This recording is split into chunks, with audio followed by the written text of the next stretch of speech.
Hello friends, welcome to my YouTube channel. In this video I will tell you something about nervous system.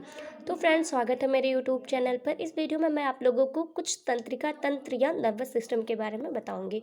तो पहले हम तो देखेंगे कि इन इंग्लिश नर्वस की हिंदी क्या होती है। तो इन इंग्लिश में नर्वस की हिंदी जो होती है वो होती है घबराया हुआ या भयभीत, मतलब कि अंदर से डरा हुआ। तो इससे इसका साइंस में कोई ज़्यादा रिलेशन नहीं होता है। तो साइंस में ये जो होता है वो हमारे एक बॉडी कंट्रोलर एक सिस्टम होता है, हमारी बॉडी में एक तंत्र होता है, उससे इसकी साइंस में मीनिंग ली जाती है।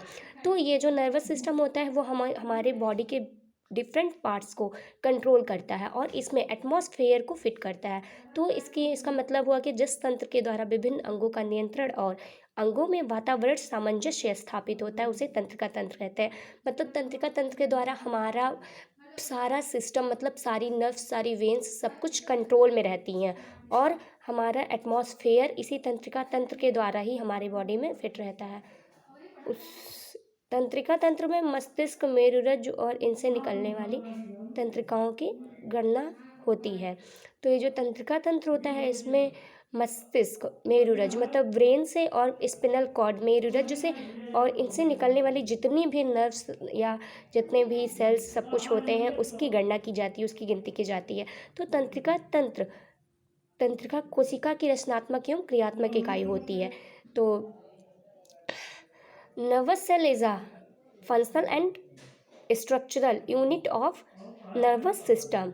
मतलब कि तंत्रिका कोशिका जो होती है, एक तंत्रिका कोशिका होता है तंत्रिका तंत्र में, वो इसकी रचनात्मक एवं क्रियात्मक इकाई होती है। मतलब ये इसका फंक्शन भी इसी के द्वारा होता है और इसका जो कार्य होता है इसी के द्वारा होता है और इसकी जो रचना होती है, इसका जो स्ट्रक्चर होता है वो भी इसी के द्वारा ही होता है।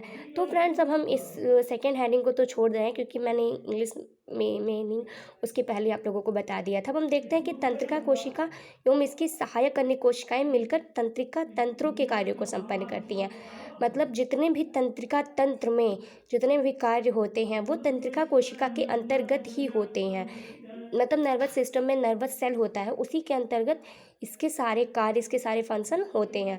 इससे प्राणी में वातावरण में होने वाली परिवर्तनों की जानकारी प्राप्त होती है। जितने भी, जैसे कि तंत्रिका तंत्र के द्वारा ही जो वातावरण में हमारे परिवर्तन होता है, क्लाइमेट परिवर्तन होता है, नेचर परिवर्तन होता है, अदर्स जितने भी परिवर्तन होते हैं वो हमें इसी तंत्रिका कोशिका या तंत्रिका तंत्र में होने वाली जितनी भी अन्य कोशिकाएं होती हैं उनके द्वारा पता चलता है।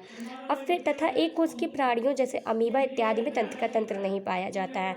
अमीबा हो गया और पैरामीशियम, इस सब में अमीबा मतलब जैसे जो एक कोश के जितने भी यूनिसेलुलर ऑर्गेनिज्म होते हैं उसमें वो तंत्रिका तंत्र नर्वस सिस्टम नहीं पाया जाता है। मनुष्य में सुविकसित तंत्रिका तंत्र पाया जाता है, लेकिन जो ह्यूमन बॉडी होता है उसमें वेल डेवलप्ड तंत्रिका तंत्र नर्वस सिस्टम पाया जाता है। मतलब इसमें बहुत ही अच्छी तरीके से ही, मतलब हमारा बॉडी जान लीजिए पूरा ही नर्वस सिस्टम से मिलकर ही बना होता है। जितने भी नर्व्स होते हैं, जितने भी सेल्स होते हैं वो सारे इसी के अंदर आते हैं। नर्वस सिस्टम के अंदर बहुत से सेल्स आते हैं। तो इसके बारे में मैं आप लोगों को सेकेंड पार्ट में बताऊंगी। इस पार्ट में बस इतना ही फ्रेंड्स। तो तंत्रिका तंत्र के भाग के लिए आप थोड़े एक दिन वेट करिए, फिर उसके बाद मैं आप लोगों को ये बताऊंगी।